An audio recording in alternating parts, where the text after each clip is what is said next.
ये जितना आसान और सूदिंग और शांत पड़ा हुआ क्षेत्र दिख रहा है, वैसे ऐसा होता है नहीं। वास्तविकता में ये तूफान के कहते हैं ना, चारों तरफ तूफान की लहरें हैं और उसके बीच में एक शांत सा स्थान है।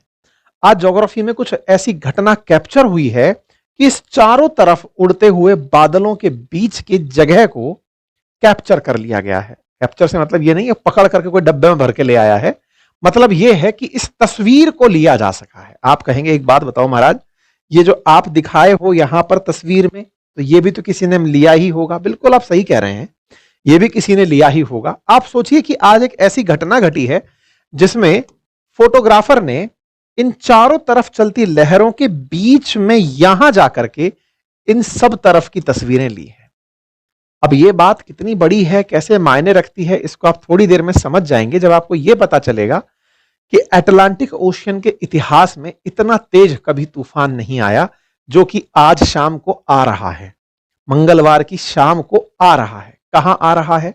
बात हो रही है मेलिसा तूफान के बारे में, और ये कैरेबियन ओशन कंट्रीज जो हैं उनके अंदर आ रहा है। इस पूरी कहानी को आज के सेशन में हम डिस्कस करेंगे, क्योंकि हरिकेन मेलिसा, जैसे हमारे यहां पर तूफान को साइक्लोन कहा जाता है, ऐसे ही अमेरिका के किनारे अटलांटिक ओशन, कैरेबियन ओशन वाले क्षेत्र में तूफान जब आते हैं तो उन्हें हरिकेन कहा जाता है। तो ऐसे हरिकेन मेलिसा आ रहा है, और उस तूफान के आते समय उसके मध्य भाग के जो स्थान है, जिसे तूफान की आंख कहा जाता है, या फिर कहिए आई ऑफ साइक्लोन और हरिकेन, उस आंख को अंदर से जाकर देखा गया। आप कहेंगे साहब ये कोई बहुत बड़ी बात थोड़ी है। साहब इस कारनामे को करने में बहुत समय लग गया। सोचकर देखिए कब से तूफान दुनिया में आ रहे हैं, लेकिन कभी ये घटना कैप्चर नहीं हुई। इसका मतलब इसमें बहुत सारी दिक्कतें रही होंगी, इसलिए ये बड़ी घटना है। लेकिन थोड़ा सा आप हरिकेन मेलिसा के बारे में जान लीजिए, जिसमें ऑलरेडी कई लोगों की जान ले ली है। 175 मील प्रति घंटे की रफ्तार से, यानी कि लगभग 282 किलोमीटर प्रति घंटे की रफ्तार से तीव्र हवाएं चल रही हैं। यानी कि ये जो हवाएं घूम रही हैं, इनकी स्पीड 282 किलोमीटर प्रति घंटा है। और ये केवल हवा नहीं है, बादल हैं, और उन बादलों में पानी है। वो पानी ही है जो आकर आगे बरसेगा जब ये हरिकेन जाकर के किसी दीवार से, यानी जमीन से टकराएगा।